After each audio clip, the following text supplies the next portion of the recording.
Unidad de fe y comunión.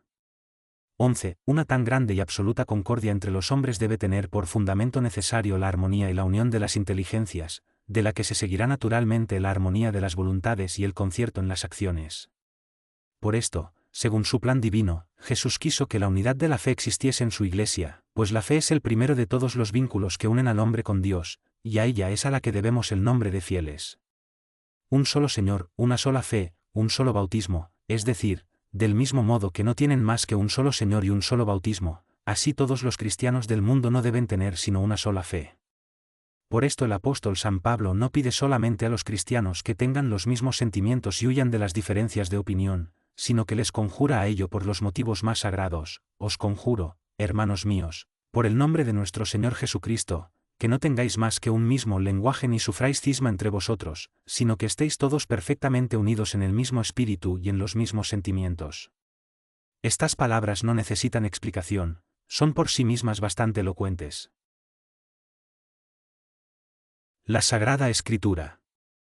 12. Además, aquellos que hacen profesión de cristianismo reconocen de ordinario que la fe debe ser una. El punto más importante y absolutamente indispensable, aquel en que yerran muchos, consiste en discernir de qué naturaleza es, de qué especie es esta unidad. Pues aquí, como nos lo hemos dicho más arriba, en semejante asunto no hay que juzgar por opinión o conjetura, sino según la ciencia de los hechos hay que buscar y comprobar cuál es la unidad de la fe que Jesucristo ha impuesto a su Iglesia. La doctrina celestial de Jesucristo, aunque en gran parte esté consignada en libros inspirados por Dios, si hubiese sido entregada a los pensamientos de los hombres no podría por sí misma unir los espíritus. Con la mayor facilidad llegaría a ser objeto de interpretaciones diversas, y esto no solo a causa de la profundidad y de los misterios de esta doctrina, sino por la diversidad de los entendimientos de los hombres y de la turbación que nacería del choque y de la lucha de contrarias pasiones. De las diferencias de interpretación nacería necesariamente la diversidad de los sentimientos, y de ahí las controversias, disensiones y querellas, como las que estallaron en la Iglesia en la época más próxima a su origen, y aquí porque escribía San Ireneo, hablando de los herejes: confiesan las Escrituras, pero pervierten su interpretación. Y San Agustín. El origen de las herejías y de los dogmas perversos, que tienden lazos a las almas y las precipitan en el abismo, está únicamente en que las Escrituras, que son buenas, se entienden de una manera que no es buena. El magisterio de los apóstoles y sus sucesores. 13. Para unir los espíritus, para crear y conservar la concordia de los sentimientos, era necesario, además de la existencia de las Sagradas Escrituras, otro principio. La sabiduría divina lo exige, pues Dios no ha podido querer la unidad de la fe sin proveer de un modo conveniente a la conservación de esta unidad, y las mismas Sagradas Escrituras indican claramente que lo ha hecho, como lo diremos más adelante. Ciertamente, el poder infinito de Dios no está ligado ni constreñido a ningún medio determinado, y toda criatura le obedece como un dócil instrumento. Es, pues, preciso buscar, entre todos los medios de que disponía Jesucristo, cuál es el principio de unidad en la fe que quiso establecer. Para esto hay que remontarse con el pensamiento a los primeros orígenes del cristianismo. Los hechos que vamos a recordar están confirmados por las sagradas letras y son conocidos de todos. Jesucristo prueba, por la virtud de sus milagros, su divinidad y su misión divina, habla al pueblo para instruirle en las cosas del cielo y exige absolutamente que se preste entera fe a sus enseñanzas, lo exige bajo la sanción de recompensas o de penas eternas. Si no hago las obras de mi Padre, no me creáis. Si no hubiese hecho entre ellos obras que ningún otro ha hecho, no habrían pecado. Pero si yo hago esas obras y no queréis creer en mí, creed en mis obras. Todo lo que ordena, lo ordena con la misma autoridad, en el asentimiento de espíritu que exige, no exceptúa nada, nada distingue. Aquellos, pues, que escuchaban a Jesús, si querían salvarse, tenían el deber no solo de aceptar en general toda su doctrina, sino de asentir plenamente a cada una de las cosas que enseñaba. Negarse a creer, aunque solo fuera en un punto, a Dios cuando habla es contrario a la razón. 14. A uno punto de volverse al cielo, envía a sus apóstoles revistiéndolos del mismo poder con el que el Padre le enviara, les ordenó que esparcieran y sembraran por todo el mundo su doctrina. Todo poder me ha sido dado en el cielo y sobre la tierra. Id y enseñad a todas las naciones. Enseñadles a observar todo lo que os he mandado. Todos los que obedezcan a los apóstoles serán salvos, y los que no obedezcan perecerán. Quien crea y sea bautizado será salvo, quien no crea será condenado. Y como conviene soberanamente a la providencia divina no encargar a alguno de una misión, sobre todo si es importante y de gran valor, sin darle al mismo tiempo los medios de cumplirla, Jesucristo promete enviar a sus discípulos el Espíritu de verdad, que permanecerá con ellos eternamente. Si me voy, os lo enviaré, al Paráclito. Y cuando este Espíritu de verdad venga sobre vosotros, os enseñará toda la verdad. Y yo rogaré a mi Padre, y Él os enviará otro Paráclito para que viva siempre con vosotros, este será el Espíritu de verdad. Él os dará testimonio de mí, y vosotros también daréis testimonio. Además, ordenó aceptar religiosamente y observar santamente la doctrina de los apóstoles como la suya propia. Quien os escucha me escucha, y quien os desprecia me desprecia. Los apóstoles, pues, fueron enviados por Jesucristo de la misma manera que Él fue enviado por su Padre, como mi Padre me ha enviado, así os envío yo a vosotros. Por consiguiente, así como los apóstoles y los discípulos estaban obligados a someterse a la palabra de Cristo, la misma fe debía ser otorgada a la palabra de los apóstoles por todos aquellos a quienes instruían los apóstoles en virtud del mandato divino. No era, pues, permitido repudiar un solo precepto de la doctrina de los apóstoles sin rechazar en aquel punto la doctrina del mismo Jesucristo. Seguramente la palabra de los apóstoles después de haber descendido a ellos el Espíritu Santo, resonó hasta los lugares más apartados. Donde ponían el pie se presentaban como los enviados de Jesús. Es por el Jesucristo, por quien hemos recibido la gracia y el apostolado para hacer que obedezcan a la fe, para gloria de su nombre en todas las naciones. Y en todas partes Dios hacía resplandecer bajo sus pasos la divinidad de su misión por prodigios. Y habiendo partido, predicaron por todas partes, y el Señor cooperaba con ellos y confirmaba su palabra por los milagros que la acompañaban. ¿De qué palabra se trata?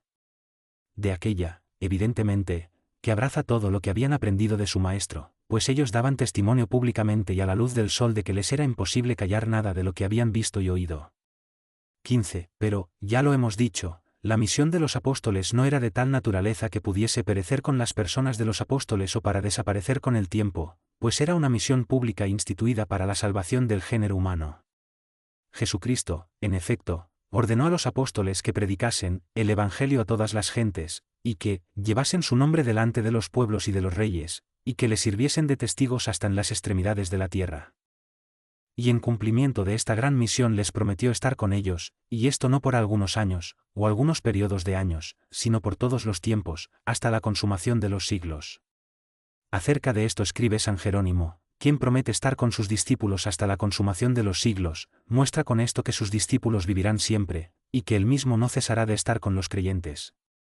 ¿Y cómo había de suceder esto únicamente con los apóstoles, cuya condición de hombres les sujetaba a la ley suprema de la muerte? La providencia divina había, pues, determinado que el magisterio instituido por Jesucristo no quedaría restringido a los límites de la vida de los apóstoles, sino que duraría siempre. Y, en realidad, vemos que se ha transmitido y ha pasado como de mano en la sucesión de los tiempos. 16. Los apóstoles, en efecto, consagraron a los obispos y designaron nominalmente a los que debían ser sus sucesores inmediatos en el ministerio de la palabra. Pero no fue esto solo. Ordenaron a sus sucesores que escogieran hombres propios para esta función y que les revistieran de la misma autoridad y les confiasen a su vez el cargo de enseñar. Tú, pues, hijo mío, fortifícate en la gracia que está en Jesucristo, y lo que has escuchado de mí delante de gran número de testigos, confíalo a los hombres fieles que sean capaces de instruir en ello a los otros. Es, pues, verdad que, así como Jesucristo fue enviado por Dios y los apóstoles por Jesucristo, del mismo modo los obispos y todos los que sucedieron a los apóstoles fueron enviados por los apóstoles.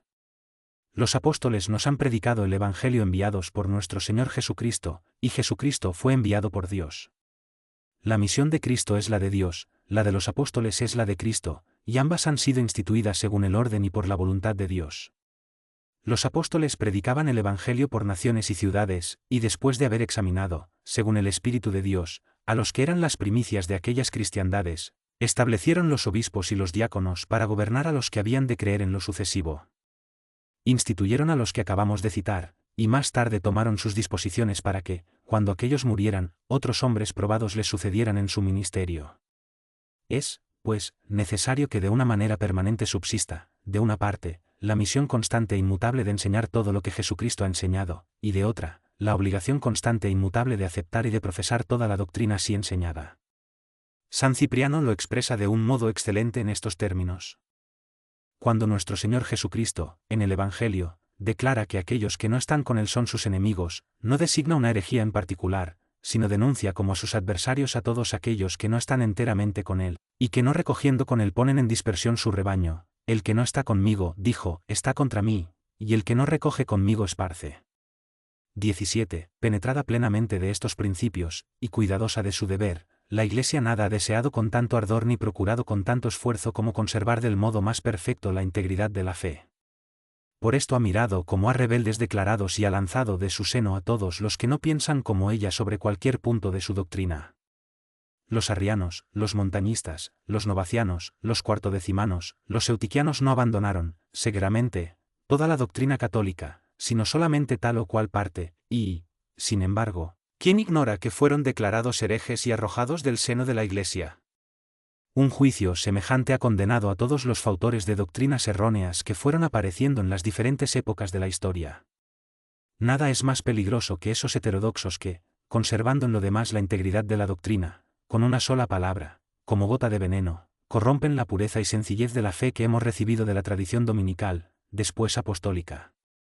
Tal ha sido constantemente la costumbre de la Iglesia, apoyada por el juicio unánime de los santos padres, que siempre han mirado como excluido de la comunión católica y fuera de la Iglesia a cualquiera que se separe en lo más mínimo de la doctrina enseñada por el magisterio auténtico. San Epifanio, San Agustín, Teodoreto, han mencionado un gran número de herejías de su tiempo.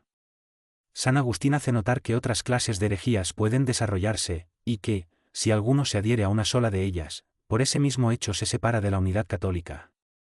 De que alguno diga que no cree en esos errores, esto es, las herejías que acaba de enumerar, no se sigue que deba creerse y decirse cristiano católico. Pues puede haber y pueden surgir otras herejías que no están mencionadas en esta obra, y cualquiera que abrazase una sola de ellas cesaría de ser cristiano católico. 18. Este medio, instituido por Dios para conservar la unidad de la fe, de que nos hablamos, está expuesto con insistencia por San Pablo en su epístola a los de Efeso, al exhortarles, en primer término, a conservar la armonía de los corazones. Aplicaos a conservar la unidad del espíritu por el vínculo de la paz, y como los corazones no pueden estar plenamente unidos por la caridad si los espíritus no están conformes en la fe, quiere que no haya entre todos ellos más que una misma fe. Un solo Señor y una sola fe. Y quiere una unidad tan perfecta que excluya todo peligro de error, a fin de que no seamos como niños vacilantes llevados de un lado a otro a todo viento de doctrina por la malignidad de los hombres, por la astucia que arrastra los lazos del error. Y enseña que esta regla debe ser observada no durante un periodo de tiempo determinado, sino, hasta que lleguemos todos a la unidad de la fe, en la medida de los tiempos de la plenitud de Cristo. Pero, ¿dónde ha puesto Jesucristo el principio que debe establecer esta unidad y el auxilio que debe conservarla? Helo aquí, ha hecho a unos apóstoles, a otros pastores y doctores para la perfección de los santos, para la obra del ministerio, para la edificación del cuerpo de Cristo. 19. Esta es también la regla que desde la antigüedad más remota han seguido siempre y unánimemente han defendido los padres y los doctores. Escuchad a Orígenes, cuántas veces nos muestran los herejes las escrituras canónicas, a las que todo cristiano da su asentimiento y su fe, parecen decir, en nosotros está la palabra de la verdad. Pero no debemos creerlos ni apartarnos de la primitiva tradición eclesiástica, ni creer otra cosa que lo que las iglesias de Dios nos han enseñado por la tradición sucesiva. Escuchad a San Ireneo, la verdadera sabiduría es la doctrina de los apóstoles, que ha llegado hasta nosotros por la sucesión de los obispos. Al transmitirnos el conocimiento muy completo de las Escrituras, conservado sin alteración. He aquí lo que dice Tertuliano, es evidente que toda doctrina, conforme con las de las iglesias apostólicas, madres y fuentes primitivas de la fe, debe ser declarada verdadera, pues que ella guarda sin duda lo que las iglesias han recibido de los apóstoles, de Cristo, Cristo, de Dios.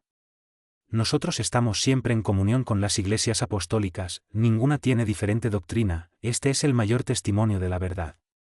Y San Hilario, Cristo, sentado en la barca para enseñar, nos hace entender que los que están fuera de la iglesia no pueden tener ninguna inteligencia con la palabra divina. Pues la barca representa a la iglesia, en la que solo el verbo de verdad reside y se hace escuchar, y los que están fuera de ella y fuera permanecen, estériles e inútiles como la arena de la ribera, no pueden comprenderle. Rufino alaba a San Gregorio Nacianceno y a San Basilio porque se entregaban únicamente al estudio de los libros de la Escritura Santa, sin tener la presunción de pedir su interpretación a sus propios pensamientos, sino que la buscaban en los escritos y en la autoridad de los antiguos, que, a su vez, según era evidente, recibieron de la sucesión apostólica la regla de su interpretación.